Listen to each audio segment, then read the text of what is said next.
Nous revoici à l'approche de cette demi-finale qui va pas tarder à démarrer. Mais avant de ça, il va falloir élire le MVP de la game précédente que tu viens de commenter, Gardoum. Oui, tout à fait, c'est Moops que vous avez élu MVP avec 32% de votes pour lui sur sa Morgana, rappelons-le. Une game qui a été un gros son de la part de LDLC face au Millennium. On a pris en cours de game, étant donné que de l'autre côté, il y a eu Lunari qui s'est feston, si on peut le dire, par Genside, qui s'est amusé dans la game face à Genside. Du coup, il est possible actuellement au niveau du classement qu'on ait une finale Genside. LDLC peut-être, mais ça, on le verra un petit peu plus tard. Cette game finalement, qui s'est plutôt bien déroulée. On avait directement la Caitlyn qui a été complètement faite 5-0 très tôt dans la partie, de bonnes engages de skins qui avait aussi un très bon score, donc je pense que ça a pas mal enchaîné. Et cette fois-ci, donc LDLC va affronter une team qui est aussi extrêmement forte, c'est les Vitality Academy. Ouais, et tu fais bien de le souligner, effectivement. Ce qui est intéressant en fait, c'est que là, on a les LDLC qui ont remporté la LES, qui vont affronter les Vitality qui eux ont remporté le qualifier pour la LES. Donc intéressante cette rencontre, je pense. On verra si les Vitality, en fait, c'est une team qui performe uniquement online ou pas avec les prochains événements. Ce serait étonnant parce qu'ils ont des joueurs d'expérience. Mais voilà, du coup, LDLC, Vitality, Genside, Gamers Origin en face. On retrouve un peu les 4 grosses teams de l'année dernière, enfin, sauf Vitality qui vient d'arriver bien sûr, mais on est toujours dans cette même idée où la scène FR ne fait que se développer, des joueurs qui partent en LCS, ça peut être, ça va être assez énorme, je trouve. En toute honnêteté, moi je suis pas du tout surpris de voir Team Vitality revenir, puisque bon, ils avaient gagné le qualifier online. C'est à la LES où en fait, je pense qu'ils ont un petit peu contre-perf. Moi, je les attendais beaucoup plus loin. D'un autre côté, ils ont atterri dans le loser bracket et ils ont rencontré Géo, qu'ils avaient d'ailleurs battu online précédemment. Donc au final, les Vitality, ça me surprend pas, et d'ailleurs je crois qu'on va pouvoir en parler là. Pas de surprise en effet, on a un petit sujet sur Neo qui va nous expliquer un petit peu des choses sur cette line-up.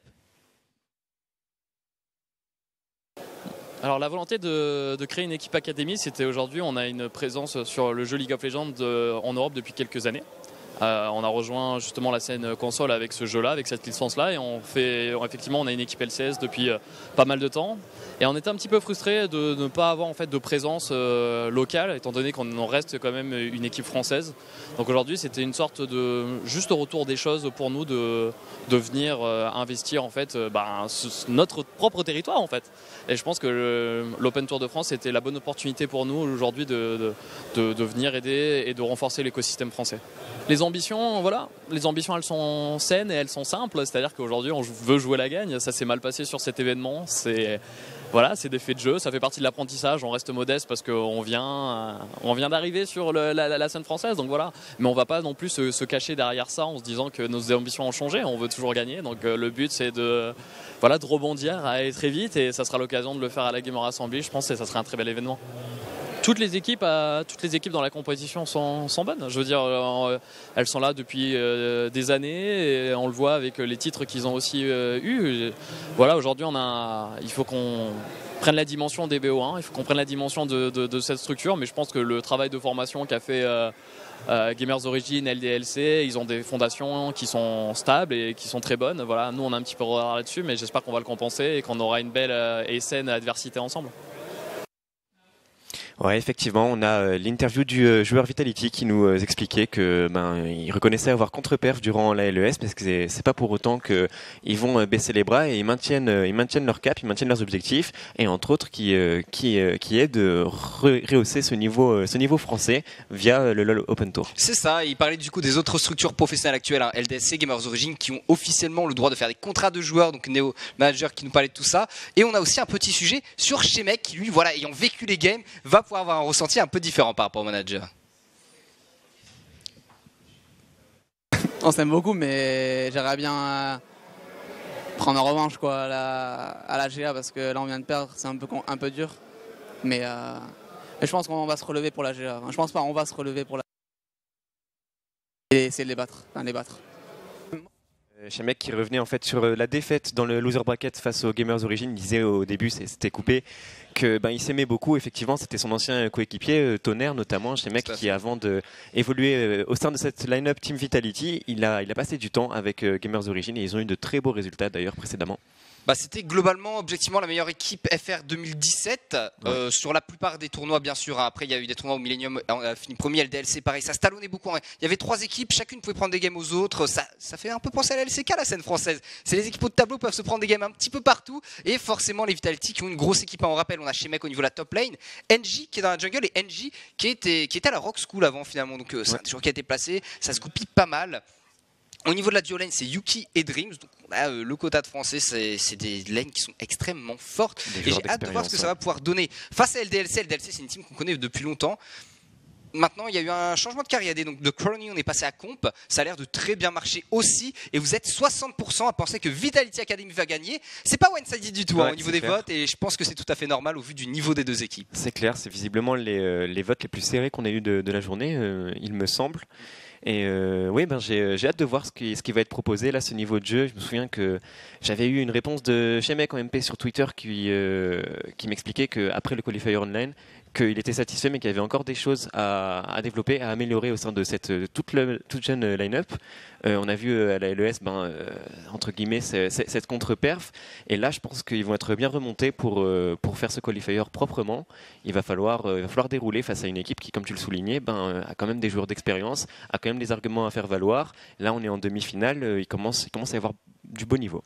Commence à avoir du beau niveau et chez LDLC en fait on a Yellowstar, on le rappelle, qui est arrivé en coach en fin d'année 2017, qui maintenant est en place depuis quelques mois avec cette équipe. Hein. Il y a aussi Kirdos qui est toujours présent pour être là, donc Louné, manager bien sûr, mais il y a tout un staff qui est autour des joueurs pour les aider à progresser. Ça a très bien fonctionné, l'arrivée de Skins qui a aussi un peu révolutionné l'équipe, hein. Skins, très jeune jungler qui a 17 ans, un français qui était avant chez Gros Bill. Donc on a comme ça les équipes qui se créent, c'est des équipes qui étaient déjà depuis quelques années sur la scène FR, des joueurs qu'on a connus, on les a vus à leur début, on les a vus évoluer, on les voit maintenant sous contrat officiel finalement, c'est-à-dire c'est devenu des joueurs professionnels au sens propre du terme. Ils gagnent leur vie avec ça. Chez Vitality c'est pareil, Genside de l'autre côté, Gamers Origin aussi, et voilà, comme quoi le côté professionnel, c'est-à-dire avec coaching staff, avec scrim régulier, tout un encadrement qui va autour, et bien ça fait performer ces équipes puisque les 4 demi-finalistes sont respectivement, on le rappelle, LDLC, Vitality Academy, Genside et Gamers Origin. Ouais, c'est vrai que ce sont des équipes qui sortent pas, qui sont pas nées de la dernière pluie, et comme tu le soulignes, quand on a une équipe qui peut encadrer ces joueurs qui sont tous prometteurs,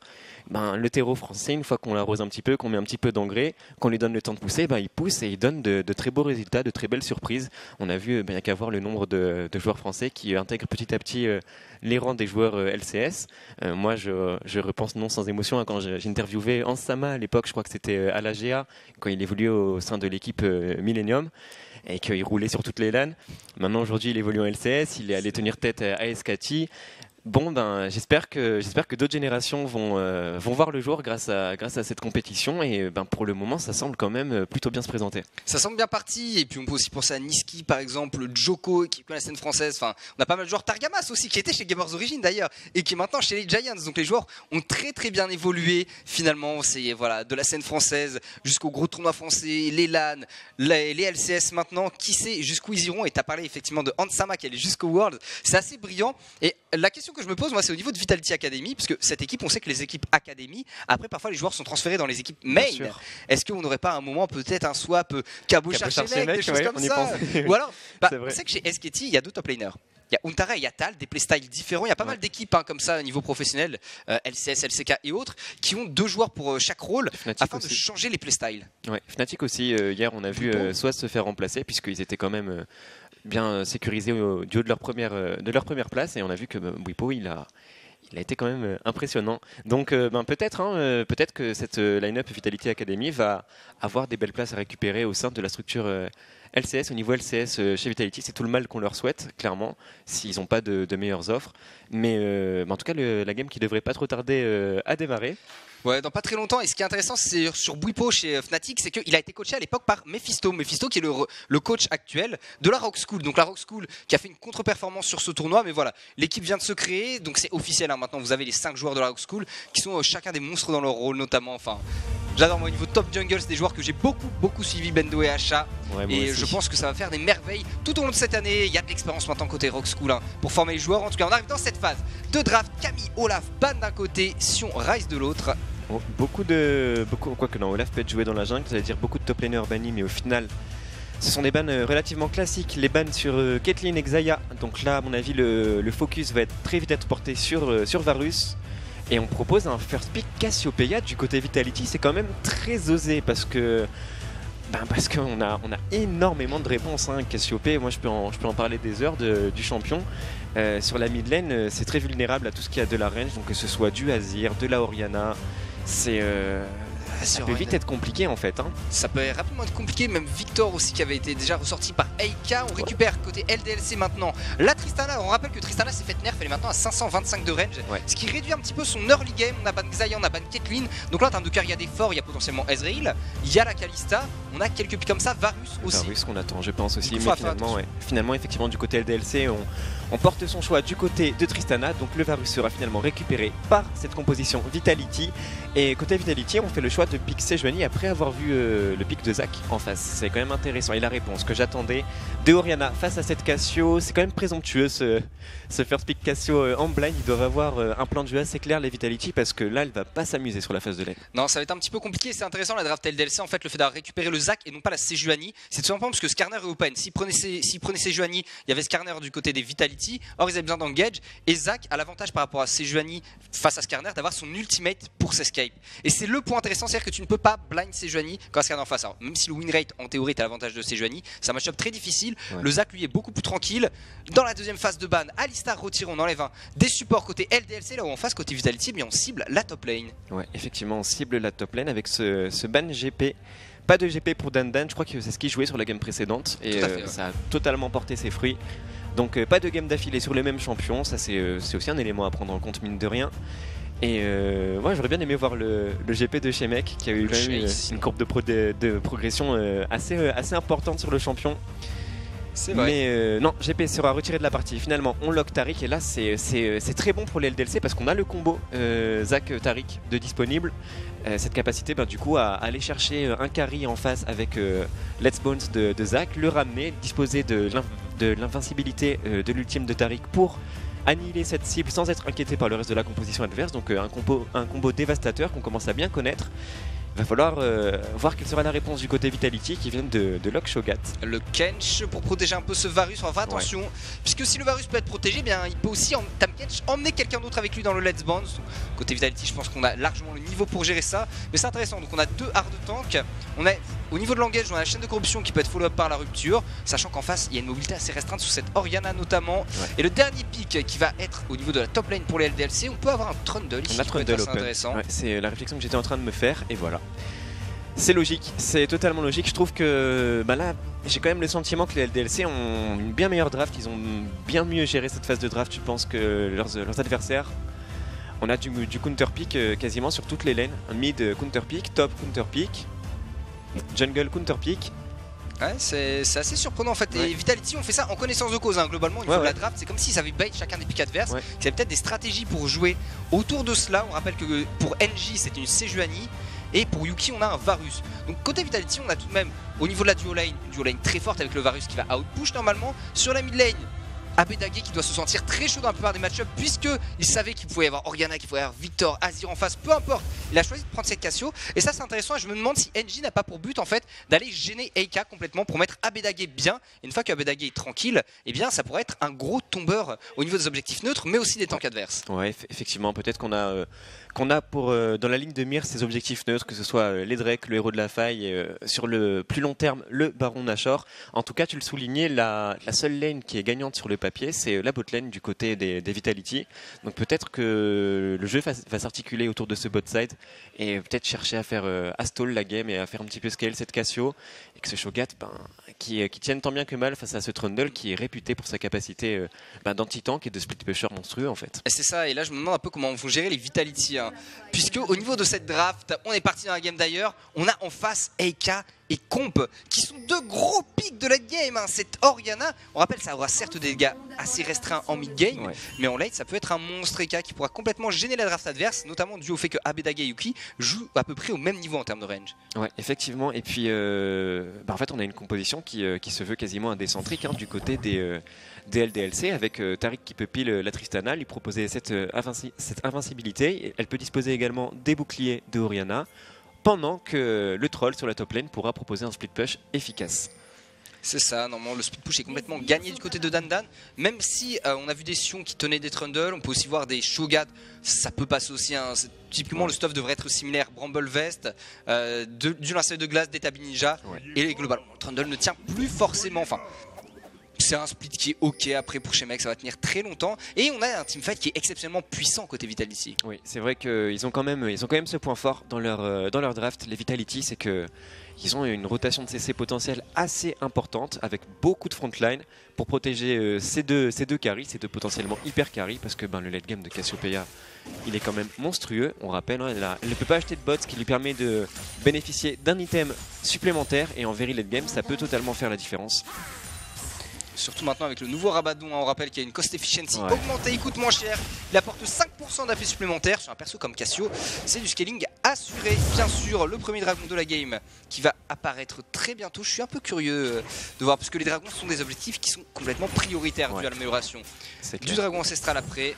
Même le dragon du vent en plus il est plus intéressant maintenant, donc cet objectif neutre qui revêt davantage d'importance maintenant, et on a une invite qui est proposée du côté de NJ. Oh, c'est intéressant ça, le jungle pass de NJ ici. Il s'est dit que Skins avait commencé au loup pour faire blue buff plus Gromp juste après. Lui a commencé à son blue buff, il a fait les loups, et ensuite il fait une invite complète sur la jungle top side de Skins. Pourquoi? Parce qu'il a la pris au niveau de la mid lane, au niveau de la top lane. Chez Mec a aussi le push en early game, il peut donc se permettre ça, et la Skins va se retrouver devant un camp avec un larcin accompli par NJ. Attention tout de même, hein, c'est niveau 3 de part et d'autre, mais ça fait un camp en moins pour Skins, un camp en plus du côté de NJ. Ouais. Surprenant que Abedagi soit parvenu à obtenir la prio sur cette mid lane dans un match-up qui se veut défavorable. À mon avis, on cherche à jouer safe du côté de EK. Et là, on a la confrontation entre les deux junglers qui sont déjà mid-lane. Il y a toujours un passif sur Skins, donc NJ n'a pas intérêt à perdre du temps, même s'il disposait de l'éventuel backup de la part de son mid laner. La ward qui a été prise. On a le décalage de chez Mec, et finalement, en dépit de match-up sur le papier défavorable, les Vitality qui parviennent à mettre du rythme. Il joue justement sur le fait de prendre une grosse pression en early game, mais il s'est récupéré par NJ ce red buff. Ça a été smite, NJ qui a maintenant toute sa jungle bot side à récupérer. Donc là il peut faire carapateur ou romp, faire un back, passer à la jungle bot side. Il a plein de choix qui s'offrent à lui, ou alors il peut tout simplement continuer son circuit, passer dès maintenant à la jungle bot. C'est les choix sont multiples. Il se met très bien NJ là, il a quand même volé 2 camps à son adversaire, et là il a toute sa jungle bot side à récupérer. Ça va commencer à creuser les carreaux gold, là où Skins pour le moment est en pleine traversée du désert. Et là on voit le match-up Cassio-Orianna qui commence à être compliqué pour cette Cassio qui subit les trades. En fait Orianna a juste beaucoup trop de range, c'est compliqué d'aller répondre et d'être inquiétant pour Abedagi. Et puis Cassio ça va se faire kite un petit peu plus tard aussi, ce qui peut être compliqué. Le very early comme on l'a dit, hein, qui est à l'avantage des Vitality sur cette duo lane, notamment dû au gros nerf de la range sur la Tristana qui est passé de 550 à 525. En late game ça ne fait que 8 de range de différence bien sûr, hein, parce que son passif a été légèrement amélioré, mais pour l'early ça rend la phase de lane un peu plus difficile. Pas bien dramatique ici sur la top lane, chez Mec qui garde la prio, NJ qui a fait son back, qui a récupéré le smite red. Attention, un level de plus. Il est vu NJ. Cependant il dispose d'un niveau d'avance, donc est-ce que le counter gank suffira? On a le dash de la part de Skins, le dash de NJ, le CC qui est proposé sur Abedagi qui est forcé de claquer son heal. Il dispose encore de son flash, le mid laner des Vitality, et on va en rester là après cet échange d'amabilité sur cette mid lane. NJ qui va pouvoir la récupérer maintenant son blue buff, il y a aussi ses crocs s'il le souhaite, et il a toute sa jungle topside qui a repop, donc il peut se synchro à peu près comme il le sent sur la top lane chez Mec qui ne lâche rien. Tant qu'il n'y aura pas de back pour Dandan, pas de Tiamat de récupérer, et bien ce dernier sera assez limité face à Shogat. Ouais, on entre dans une phase de jeu qui est un petit peu plus calme. On a les deux mid laners qui opèrent leur back. C'est un dragon infernal, le premier dragon, on le rappelle. Grosse priorité qui va être donnée sur les bot side. Chez Mec qui va littéralement proxy, hein. Il est en confiance, le top laner des Vitality. Il sait que Skins avait commencé dans sa jungle bot side, du coup il a les timers vu qu'on a 5 minutes et les patates, donc 4 minutes à peu près au niveau des loups. Et forcément ça permet à chez Mec de faire un full push puisqu'il y a eu le back de EK. Il a l'information sur le jungler adverse qui est très loin, et comme ça la tour petit à petit de Dandan va se faire gratter. Le back qui a été fait, le linceul de glace de récupérer, et un rubis cristal en plus. Ouais, tu l'avais annoncé, ce linceul de glace, c'est logique. Il y est contraint, le top laner des Vitality, pour tenir son match-up face à ce Trundle qui est parti sur le Tiamat, qui est logique également. Il en a besoin pour pouvoir push, vu que c'est sa seule AOE en fait, c'est cet item. Et donc ça lui permet de tenir le push. Peut-être que maintenant qu'il a le Tiamat, le match-up va commencer à s'inverser sur la top lane. Normalement, il est un peu plus tranquille en effet, Dan Dan. Hein. Ça va être, ils vont peut-être même s'ignorer simplement. Hein. L'un et l'autre taper les creeps et tout simplement essayer de gratter la pression. NJ qui va aller récupérer la vision sur le Grom. Voilà, on confirme le fait que Skins est déjà passé par là. Et lui, maintenant, le Drake. Oh, le Drake, forcément, on a pris au niveau de la mid lane, l'a pris au bot. Sur cette mid lane, pendant qu'effectivement le Drake peut potentiellement être commencé. Ah, c'est raté, c'est dommage. C'est dommage, ça aurait pu être un beau combo, mais ça a été bien senti par Abedagé. Tu l'avais dit, ce Drake qui est initié par les 3 joueurs. Vitality rejoint par leur mid laner. Il n'y aura pas de réponse du côté LDLC. On a grillé le cooldown de la Shockwave. Ça joue bien côté Vitality, ça joue très bien au niveau de la pression de la jungle. En fait, Skins n'arrive pas à trouver d'opportunités de gank. Et j'ai l'impression que côté Vitality, il y a une préparation de ce match, notamment au niveau de la jungle adverse, hein, qui est exceptionnelle, puisque Skins ici n'a aucune opportunité. On est venu le gêner dès le début, on lui gêne ses jungle pass, et on sait à chaque fois où il est, on lit dans son esprit. Ouais, c'est vrai que Skins, là pour le moment, la map est verrouillée pour lui. Il s'est fait steal ses 2 camps, ça a été non puni, et ben depuis il est un petit peu dans le mal. Oh, Dan Dan par contre qui va aller s'utiliser le blue buff de NJ. C'est Abedagé qui en fera les frais puisqu'il ne pourra rien faire. L'arrivée de Skins pour sécure tout ça. Alors qu'on a la prio au niveau de la mid lane, hein, du côté des Vitality. Mais voilà, on sait que le dragon a été pris. Forcément NJ est à l'autre bout de la map. Il ne pourra pas défendre l'objectif. Effectivement, il n'aura pas le temps. Et ce blue buff qui va manquer à cette Cassiopeia, qui en a besoin pour pouvoir stacker sa larme de la déesse. Le pool de mana qui est extrêmement important sur Cassiopeia, qui lui permet de spammer ses E, ce qui est la source principale de son DPS. Abedagé qui s'en sort très bien sur ce match-up en tenant au farm son vis-à-vis. Oui, probablement le match-up n'a pas l'air de lui poser trop de soucis. Après voilà, comme on est sur une double larme de ADS au niveau de cette mid lane, et bien les dégâts de la Orianna restent assez limités pour le moment, que ce soit sur l'ordre d'attaque ou la dissonance. Donc ça prend du temps à scale, et Cassio dans ce moment là est bien meilleur en termes de 1v1, parce que certes Orianna a des dégâts de zone, mais le moment où la Cassio commence à l'agresser, elle peut avoir quelques difficultés. Ouais, le souci c'est de pouvoir atteindre l'agression du côté de Cassio. On a peut-être un gank qui se set up sur cette bot lane. Malheureusement non, les Vitality qui sont suffisamment safe. Ils maîtrisent bien quand même la game, les Vitality. Ils ont juste sacrifié leur blue buff, mais ça leur a apporté un dragon infernal. Ah mais ils ont un contrôle de Skins qui je trouve est exceptionnel à chaque fois. Un Skins ne peut rien faire globalement. Là il a son groupe, il a du retard en termes de farm dans la jungle. Il n'a pas de grosse pression sur les lanes. C'est tellement bien géré, c'est que du mind game ici, hein. On a quasiment 1000 gold d'avance pour les Vitality, à peine géré grâce au farm. Ouais, les Vitality qui assurent leur emprise sur cette early game. On approche doucement de la 10e minute de jeu et Skins qui n'a toujours trouvé aucun moyen de s'exprimer. Un blue buff envoie un autre du côté des Vitality, on va aller gratter celui de Skins justement, ce sera donné à Abedagé. Et du coup son blue buff va rester alors que celui de Eika aura disparu. C'est maintenant Dan Dan qui va commencer à faire un petit peu de proxy chez mec, hein, qui a peur, on ne sait pas exactement où est Skins, du coup il recule pour ne pas se faire dive, étant donné que bon, côté Zac et côté Trundle, on peut normalement tanker une tourelle en early game si besoin. 2 vagues de retard pour Shemek sur cette top lane. Ça commence à se corser pour le top laner des Vitality. Là où sa botlane par contre est largement dominante, 93 creep à 70, et on voit le travail de zoning qui est proposé par la duo lane Vitality.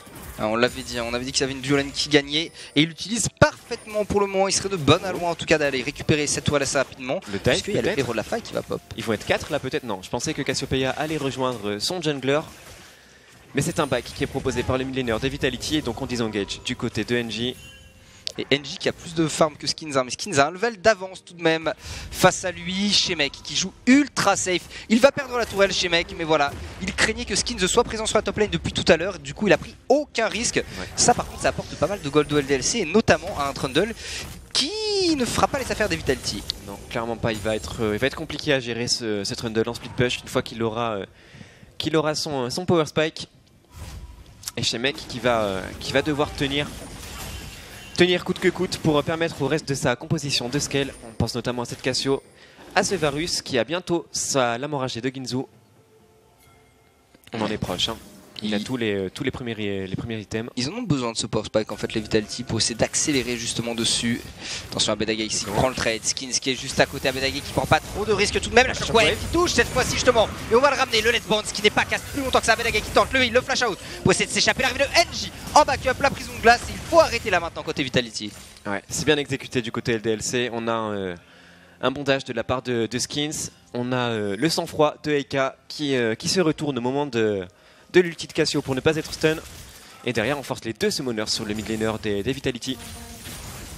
NG qui arrive un petit peu tard. Skins qui commence à s'exprimer. Hein.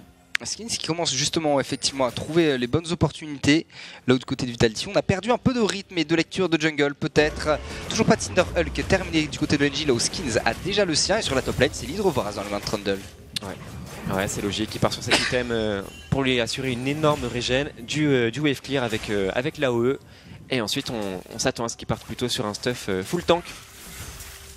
Ah bah là, ça va être home adaptatif normalement, qui va être peut-être le meilleur item possible de cette game. Ça va être l'home adaptatif. Absolument. La Thornmail qui va être aussi géniale puisque elle serait efficace. Alors, dans une moindre mesure contre Abenage mais contre Yuki aussi. Donc là, côté Trundle, de toute façon, le but c'est de jouer le split. On va pas aller se bagarrer avec les mates, on va pas aller se bagarrer contre les adversaires. On tape des creeps, on tape des tourelles et on finit avec un vrai score de top laner en late game, 0-0-0. Absolument. Le peaceful farming top lane simulator. Et c'est vrai que stacker la résistance magique, c'est tout bénef pour Dandan quand on sait que Varus est la seule source de dégâts physiques de la composition des Vitality. Pendant qu'on a une confrontation autour de ce carapateur entre les 2 junglers, un niveau d'avance pour Skins qui en profite et qui mène la vie du range qui contraint au dash out. Malheureusement pour lui, il y a Dandan qui était à la récupération. Et pendant ce temps-là, on a eu un kill sur la botlane, kill récupéré in extremis par Yuki. Moops, il va se faire dévorer ici justement par Dreams. Et on va pouvoir continuer peut-être enchaîner sur avec le flash out de la part de Moops. Mais c'est pas suffisant. Malgré évidemment la stopwatch, il va mourir sur le coup du Yuki. 2 kills pour ce Varus qui avait bientôt la Ginzu, on en a parlé tout à l'heure. Donc là, côté Vitality, on va pouvoir se réveiller et utiliser à fond ce pick. Deuxième Drake qui vient de pop, Dragon, des nuages. Que c'est propre cette phase de jeu proposée par la duo lane Vitality en 2 contre 2. Ils vont chercher le dive. L'aggro de la tour qui est prise par Dreams et qui temporise autant que nécessaire. Même la stopwatch ne suffira pas.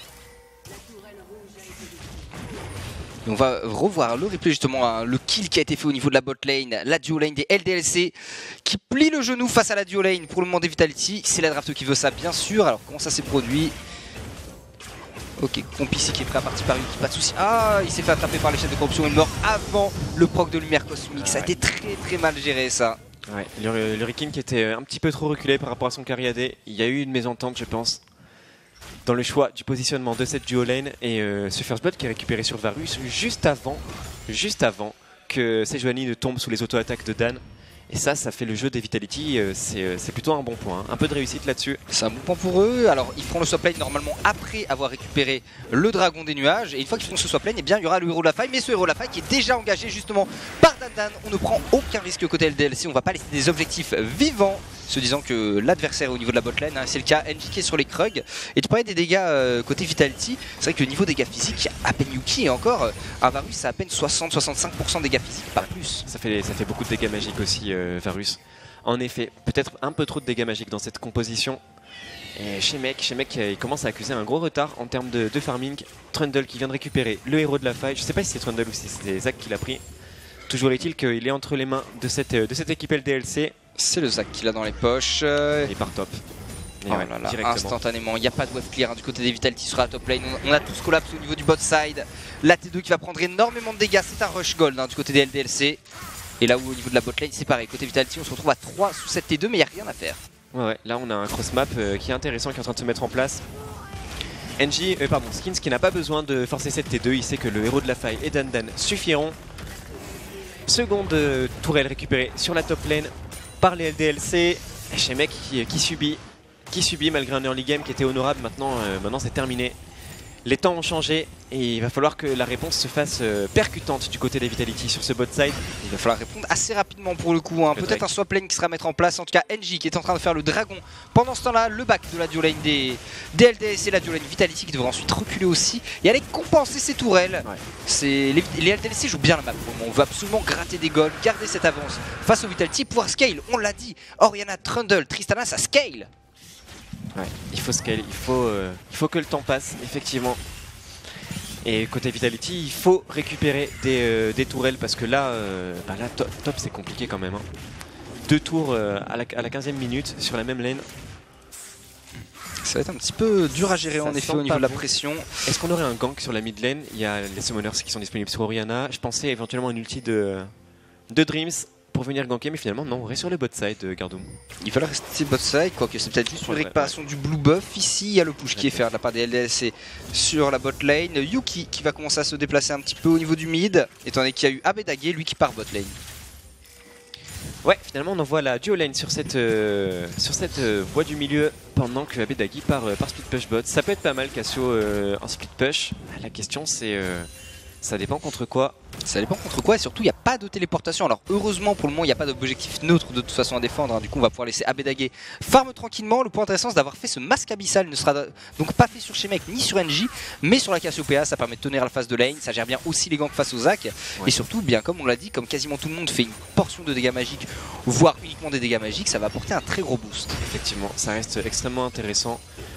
Le passif éternité sur le catalyste qui synergise extrêmement bien avec Cassiopeia vu qu'elle peut spammer son E et donc régène énormément. Et pendant ce temps là on a peut-être une agression sur la mid lane. Non, le sang-froid, la shockwave qui sera manquée. C'est la deuxième qui est arrivée, c'est vrai, c'est la deuxième shockwave qui est manquée. 2 sur 3 de raté pour le moment du côté de Eka.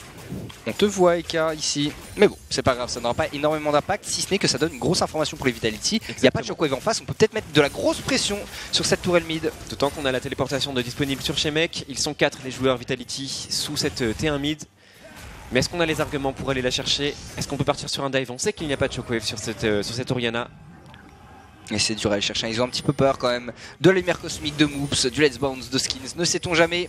Combe qui est parti sur la top lane pour défendre. Et le truc c'est qu'au niveau de la bot lane, pendant ce temps là, eh bien c'est Dan qui va pouvoir aller gratter cette bot side, continuer à accroître l'écart de gold pour les LDLC, sauf si la Vitality parvient à faire un move mid. Ouais, et finalement le move mid qui est en train de se faire autour de cette tour Gardoum. Ça se fait justement chez Mec qui avait décalé au cas où. Ça met de la pression, les adversaires sont obligés de reculer. On ne peut pas défendre une T1 face à 5 adversaires, c'est beaucoup trop risqué. Abedage qui va aller prendre le farm bot et Dan qui a choisi de ne pas aller jusqu'à taper la tourelle. C'est toujours compliqué en fait quand tu es face à un Tam Kench, le split push est dangereux. Ouais, tu sais qu'à tout moment tu peux te faire engage de très très loin.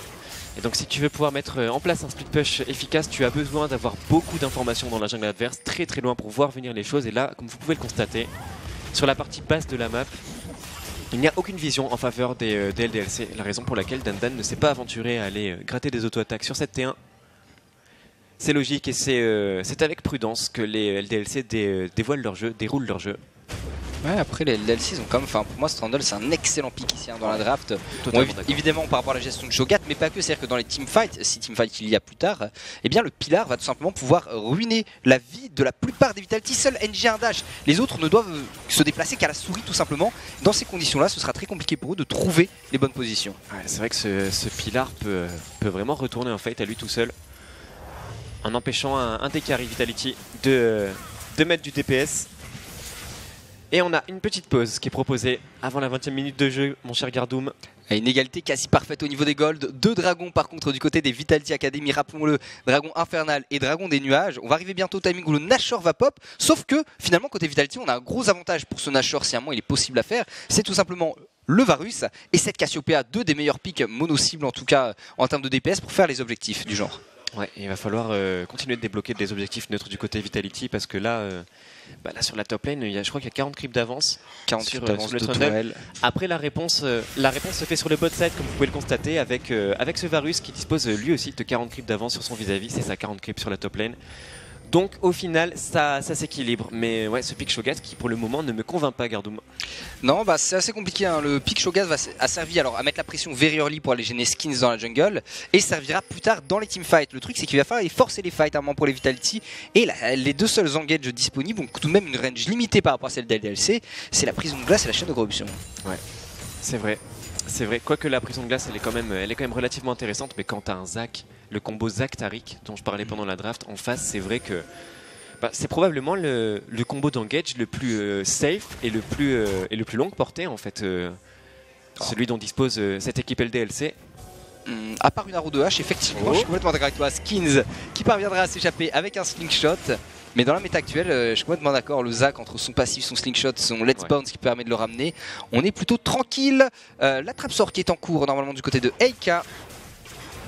C'est intéressant, l'item effectivement qui peut apporter beaucoup dans une phase de kiting à une Orianna. Ouais.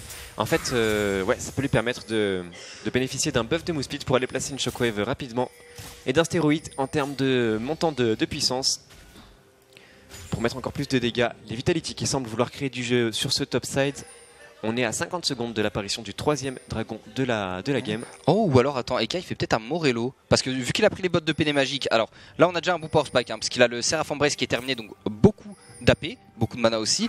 Les bottes de sorcier, donc de la Péné 15 de Péné magique, 18 pardon maintenant. Le Morello qui en apporterait 15, on passera à 33, il n'y a pas de RM du côté de Yuki. Oh, l'engage qui est proposé directement par les Vitality. Tu en parlais de ce fight qui est cherché. On force le flash out de 4 machines de comp du coup, mais c'est bon, c'est la chaîne de corruption qui sera side step par le carry AD dès le DLC. Néanmoins, on a 7 T1 qui va tomber entre les mains des Vitality. Et c'est vrai que le Morello pourrait être très intéressant parce que ça réduit les soins de la cible qui subit des dégâts. Et Cassio ça régène beaucoup. Shogat ça peut régène beaucoup. Varus quand il aura un peu de lifesteal ça peut régène beaucoup avec son... Oh c'est intéressant ce que propose les Vitality là, ce Baron Nashor. Néanmoins ça a été vu par Moops qui a placé une pink au bon moment. Quelle va être la réponse de la part des LDLC? On commence à se diriger vers ce pick du Nashor et c'est chose faite. Gardoum, tu l'avais annoncé, on force la TP de Dandan qui la cancel maintenant. Mais c'est très intéressant ce TP advantage, on va peut-être pouvoir débloquer d'autres choses.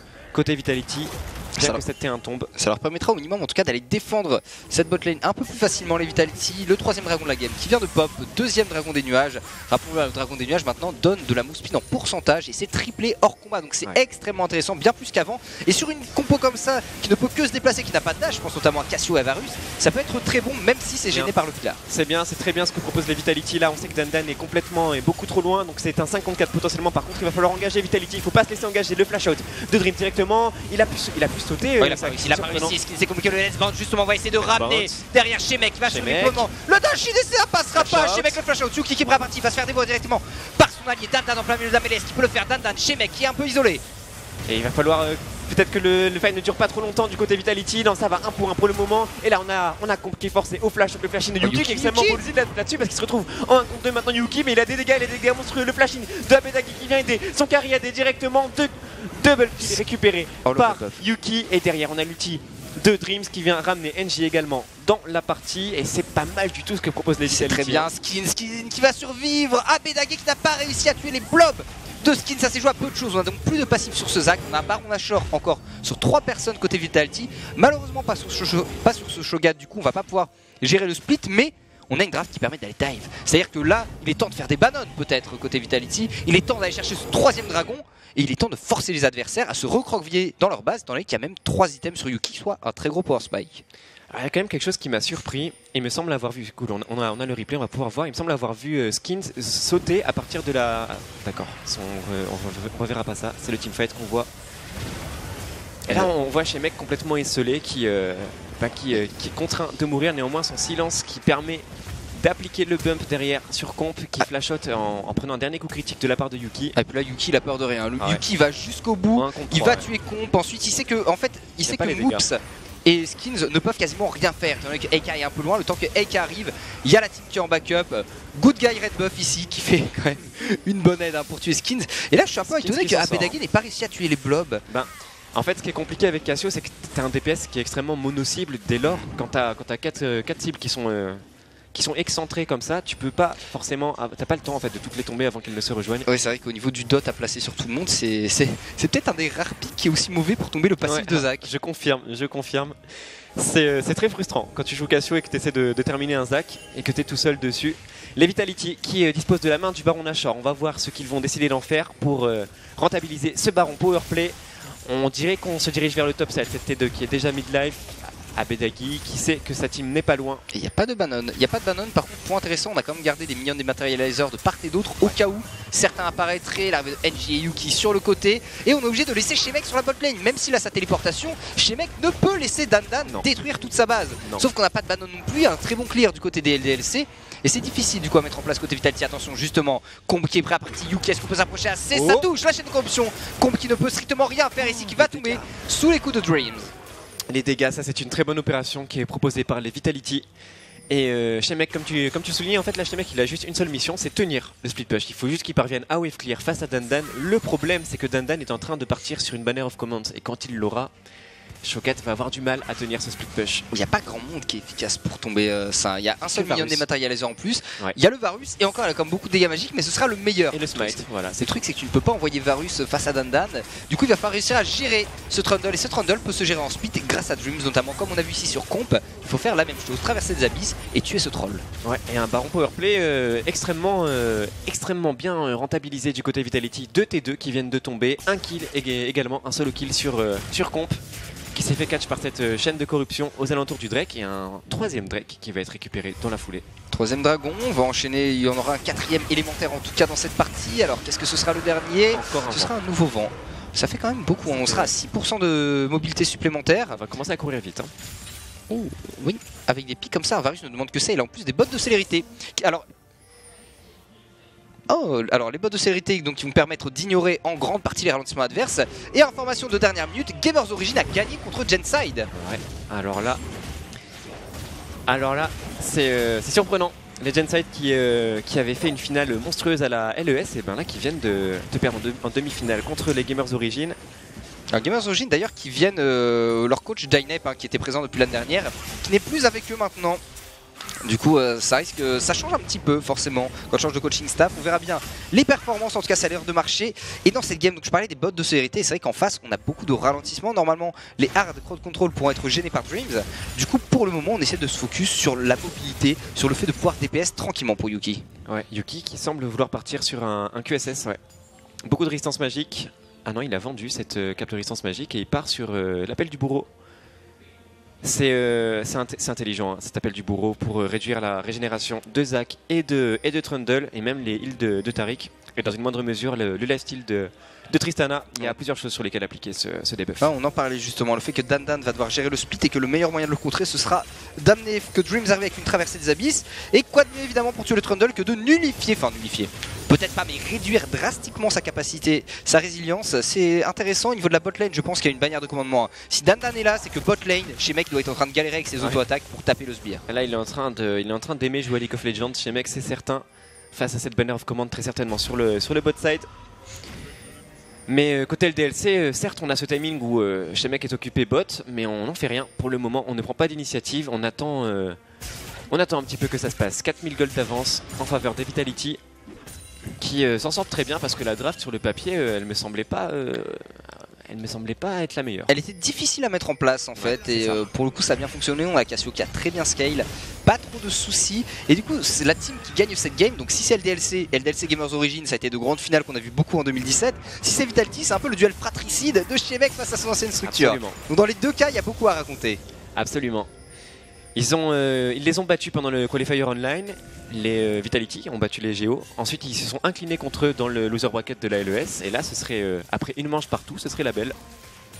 Ce serait une jolie finale, mais pour ce faire il va falloir concrétiser cette avance côté Vitality, et on a le Baron Nashor qui va apparaître dans une quarantaine de secondes. Le BO3 indirect en fait, il reste 3 pink wards dans les stuff des Vitality, on a pris le contrôle sur toute la jungle top side de LDLC bien sûr, prêt à trappe. Et on attend patiemment que les adversaires commettent une erreur. Dandan qui est laissé au speed push sur la bot lane. Bien évidemment, la bannière de commandement qui va bientôt revenir. Et là, le but de Dandan, c'est cette fois-ci de ne pas devoir TP pour défendre le Nashor, mais juste bannière de commandement. Voilà, il fait le back maintenant. Qui est proposé par les Vitality. Le dash shot de la part de Tristana. On utilise l'ulti pour repousser Yuki. On a l'ulti de Taric qui permet de temporiser. Néanmoins, on se fait dévorer par Dreams qui ramène le carry AD qui se fait imploser sous les dégâts de Yuki 60. Et derrière, ben, ça va être compliqué pour les DLC de défendre cette T3 sans leur carry AD. En fait, non, tout simplement, on se précipite sur le Baron Nashor. C'est logique. C'est logique ce que font les Vitality, pas besoin de perdre de temps à siège. On va juste prendre ce Baron Nashor pour un second Baron Powerplay. Ouais, ils vont risquer le Nashor, ce qui n'a pas l'air décidé à aller défendre. On prend pas de risque, puisque côté LDLC, alors certes, il y a un 50-50 à jouer, et s'il le joue mais qu'un joueur meurt, ça peut être dramatique. On va comme s'avancer, essayer de venir faire le backup. Côté Vitality, on va attendre l'erreur adverse normalement. Il y a Zac, beaucoup d'ultimate. Skins sur son Zac, le style peut-être. C'est un petit peu tôt peut-être. Il l'a fait, Skid. Le style KTP, il va peut-être mourir, mais peu importe. Un kill de récupérer en plus de ça par AK sur NG, et là c'est dramatique pour les Vitality. C'est pas possible. Tu n'as pas le droit quand tu as un Shogat qui dispose de son festin et le smite sur ton jungler de te faire style ce Baron Nashor de cette façon. Oh là là, chez mec, qui doivent tellement s'en vouloir. Ah ouais. Ah, ils doivent être déçus là, les Vitality. Bah, peut-être que pour le coup ils auraient mieux fait de siège cette T3 top plutôt que se précipiter sur ce Baron Nashor. Mais comment prédire un style de Zac de cette envergure, Gardoum? Eh bien, en ayant des wards un peu plus loin, en allant plus doucement, enfin... En théorie, quand tu fais ce genre de call, tu sais que le Zac, c'est 1850-1950 de range, je crois, sur le sync shot. Forcément, il y a un moment, il va essayer de faire son jump in. Et théoriquement, tu dois avoir les wards pour l'anticiper. Sachant que côté Vitality, on avait de quoi tanker le baron. On pouvait attendre et ne pas le finir tout de suite. Ouais, c'est vrai. On s'est peut-être un petit peu précipité. On a voulu trop bien faire en cherchant à imploser ce baron Nashor. C'est vrai que quand t'as une Cassio et un Varus dans ta compo, qu'il y a un mort dans la composition adverse, t'as envie de le one-shot ce baron Nashor. T'as les armes pour le tomber très vite. C'est un Zac. Néanmoins, ne pas sous-estimer Skins qui est solide sur son smite et qui vient offrir un petit peu de temps sur un plateau d'argent à son équipe. Du temps qui est nécessaire pour que cette Tristana continue de scale. Elle a son power spike, elle a ses 3 items. Et c'est ça, c'est du temps et c'est du scaling surtout. Alors certes, la composition des Vitality scale aussi très bien, mais on a vu que depuis tout à l'heure, les dégâts ne faisaient qu'augmenter du côté de comp. On a les 3 items, Eika qui est en train de faire normalement son rabadon. Ça va être des teamfights qui vont devenir de plus en plus compliqués pour les Vitality. Ouais. Il va falloir se méfier, un 4ème dragon qui va pop. Alors il y a aussi cette assurance là late game pour les Vitality, c'est de se dire on peut aller focus au niveau des Drake. Est-ce qu'on peut l'attraper? Non, ça passera pas. Le bon Pilar en fait qui a apporté le supplément de temps avec le petit CC pour que Dandan soit hors de portée de la chaîne de corruption et d'un éventuel coup de langue de la part de Dreams. Il n'y a pas de défense, il y a pas de défense côté Vitality. Et il y a un creeper, du coup il suffit de tanker les dégâts de la tourelle, on perd 40% de HP sur cette T2 et sur la botlane, Dandan continue son travail de sap. Ouais, son travail de sap qui va peut-être pouvoir débloquer le premier Drake des LDLC. Le 4ème Drake de la game qui va apparaître dans 5 secondes. C'est un objectif extrêmement important là de part et d'autre. On peut pas du côté LDLC se permettre de laisser un 4ème Drake entre les mains des Vitality qui ont un contrôle des objectifs monstrueux depuis le début de la game. Si on fait abstraction de ce style, la chaîne de corruption c'est clean. Par contre, derrière on a le contre engage qui est proposé par Skins ici, le let bounce. Ça va ramener personne à Shockwave par contre sur 2 personnes. Abedagé, le flash d'Abedagé, mais ça passera pas. L'ultimate qui va toucher, mais ça va stun personne. Abedagé qui flash out ici. On va reculer du côté des Vitality. C'est un 5v4, mais il n'arrive pas à le gérer du tout. Shemek qui force au flash out aussi. Yuki qui ne parvient pas à trouver d'emplacement pour des PS. Et Shemek qui est un petit peu esselé là, il est contre 4 joueurs LDLC. C'est bon, il parviendra à s'en tirer. On n'a qu'un seul mort à l'issue de cette escarmouche. Il s'agit de Skins. Et du coup, ça va peut-être ouvrir le Drake. Yuki qui mange la salade ici, Moops qui est prêt à partir, on a plein de QSS du côté de Moops, Abedagé qui essaye de chase, est-ce qu'on peut faire quoi que le permafrost? Non, ça passera pas. NGC, peut-être on va pouvoir tuer le Moops s'il le tue. Ils sont maintenant en 5v3 les Vitality, c'est-à-dire un dragon free, c'est-à-dire une pression sur la map free, et évidemment Dandan intelligemment est parti à l'opposé de la map pour gérer les objectifs. Ouais, c'est vrai que c'était la seule réponse pertinente qui pouvait être proposée par le top laner des LDLC qui vient offrir une 5ème tour au compteur. Pendant ce temps-là, les Vitality qui chauffe mid avant de se diriger vers le top side. Finalement, ce Drake qui ne les intéresse pas tant que ça. On préfère clean la jungle adverse, pratiquer la politique de la terre brûlée. Après Yuki maintenant avec un red buff, on rappelle quand même que là il a 4% de mobilité supplémentaire en combat. Le red buff, la BRK, il est en train de faire son Mortal Reminder maintenant. Donc là il y a énormément de dégâts du côté de Yuki et il n'a pas le droit de faire d'erreur dans un fight. Ça a été un peu plus compliqué pour Abedagé qui a tenté le flash ulti, mais c'est un flash ulti qui n'a pas été très pertinent ici. Ouais, cet ulti flashé qui n'est pas passé. Peut-être que si le reverse était encore possible sur Cassio, ça aurait pu surprendre, ça aurait pu faire la différence. Mais il n'en sera rien. Le reverse qui a été supprimé depuis un petit moment maintenant. Et du coup, c'est encore plus compliqué de placer des ultis.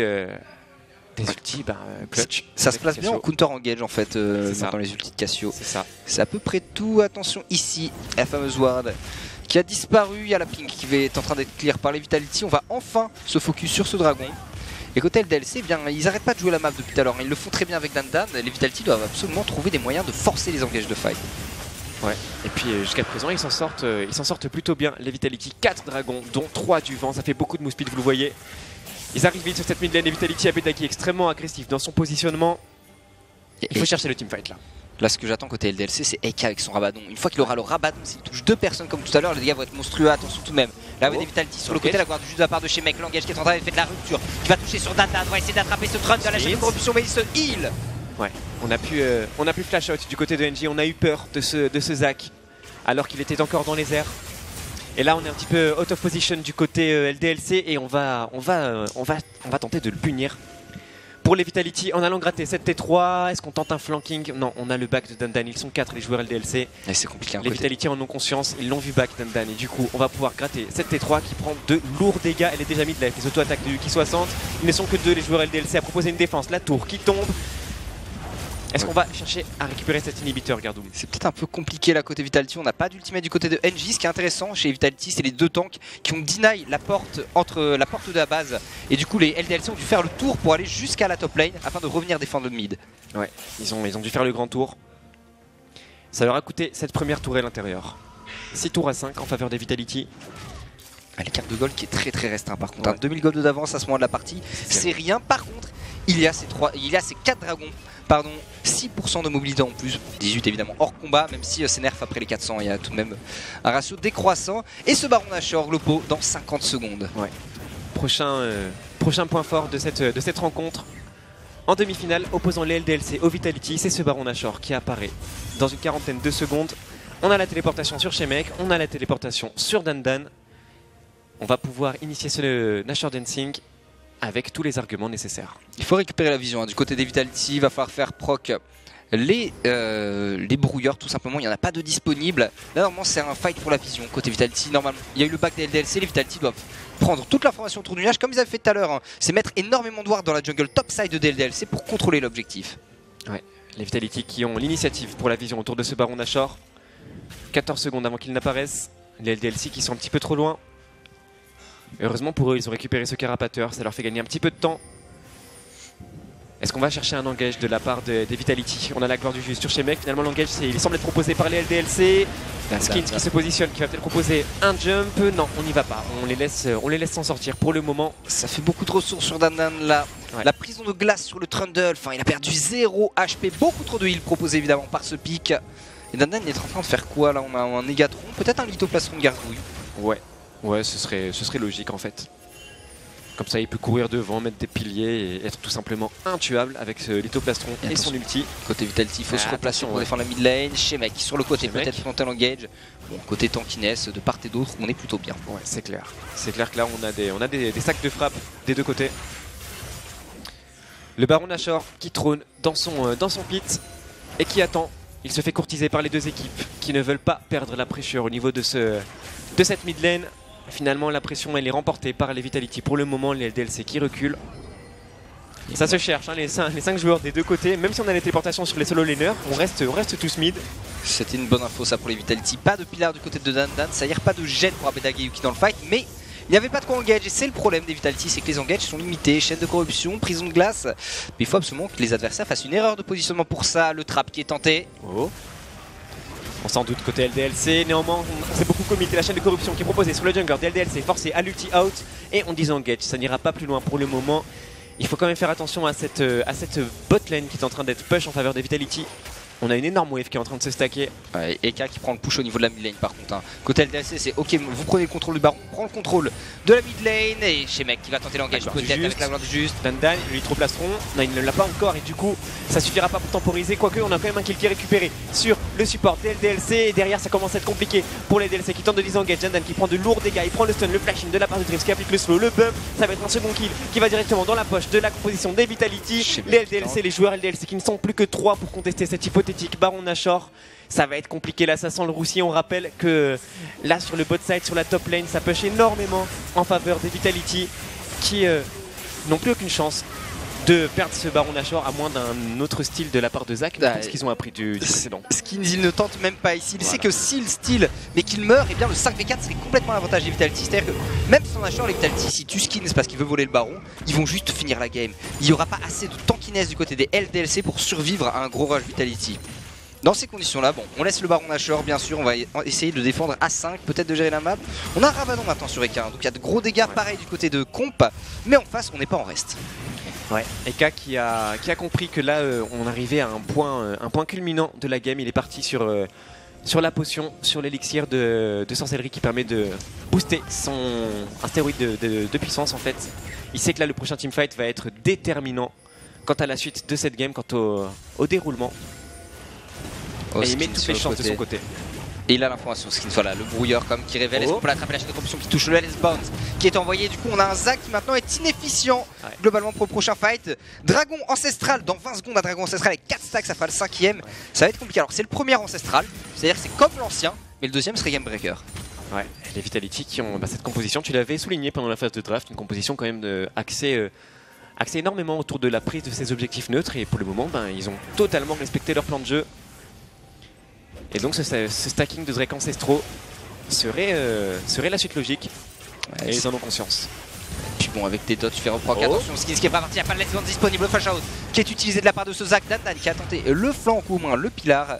Et on recule. Skins qui a de moins en moins de ressources disponibles. Et ouais, et ce dragon ancestral qui va être initié très certainement par les Vitality. Non, il préfère trap, il préfère attendre la composition LDLC qui manque de vision sur cette partie de la map. Ça se cherche. Le spell qui ne touchera pas du côté de Abedagi.